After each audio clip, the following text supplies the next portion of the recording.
मजदूरों के लिए बड़ी खुशखबरी। सरकार ने न्यूनतम मजदूरी दरें बढ़ाईं, श्रमिकों को होगा सीधा फायदा। देश के करोड़ों मजदूरों और दिहाड़ी श्रमिकों के लिए एक बड़ी खुशखबरी सामने आई है। केंद्र सरकार ने न्यूनतम मजदूरी दरों में इजाफा करने का अहम फैसला लिया है, जिससे देश भर में काम करने वाले असंगठित क्षेत्र के मजदूरों को सीधा लाभ मिलेगा।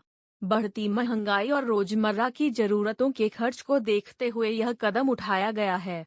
इस फैसले के बाद मजदूरों की प्रतिदिन की कमाई में 35 रुपये से लेकर 55 रुपये तक का इजाफा होगा। यह निर्णय श्रमिक वर्ग के जीवन स्तर को ऊपर उठाने और उन्हें आर्थिक मजबूती देने की दिशा में एक सराहनीय पहल मानी जा रही है। केंद्र सरकार ने देश भर में लागू होने वाली न्यूनतम मजदूरी दरों को संशोधित किया है और इसमें पर्याप्त बढ़ोतरी की गई है। यह बदलाव उन सभी श्रमिकों पर लागू होगा जो अनस्किल्ड यानी अकुशल, सेमी स्किल्ड यानी अर्ध कुशल और स्किल्ड यानी कुशल श्रेणी में आते हैं। पुरानी मजदूरी दर की तुलना में अब हर श्रेणी के मजदूर को हर दिन 35 से 55 रुपये अधिक मेहनताना मिलेगा। यह बढ़ोतरी उन लाखों परिवारों के लिए राहत भरी खबर है जो अपने दैनिक खर्च के लिए दिहाड़ी मजदूरी पर निर्भर रहते हैं। सरकार ने इस संशोधन के जरिए यह सुनिश्चित करने का प्रयास किया है कि मजदूरों को उनके श्रम का उचित मूल्य मिले और वे सम्मानजनक जीवन जी सकें। इस बढ़ोतरी से जुड़ी कुछ अहम बातें हैं जिन्हें समझना जरूरी है।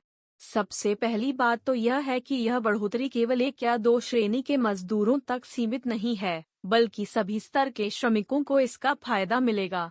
दूसरी महत्वपूर्ण बात यह है कि यह दरें पूरे देश में एक समान तरीके से लागू की जाएंगी, हालांकि राज्य और क्षेत्र के हिसाब से थोड़ा अंतर हो सकता है। तीसरी बात यह है कि सरकार ने इस फैसले को लेकर सभी राज्यों के श्रम विभागों को सख्त निर्देश जारी किए हैं कि नई दरों का कड़ाई से पालन किया जाए। साथ ही जो नियोक्ता या ठेकेदार इन नियमों का पालन नहीं करेंगे, उनके खिलाफ कानूनी कार्रवाई भी की जाएगी।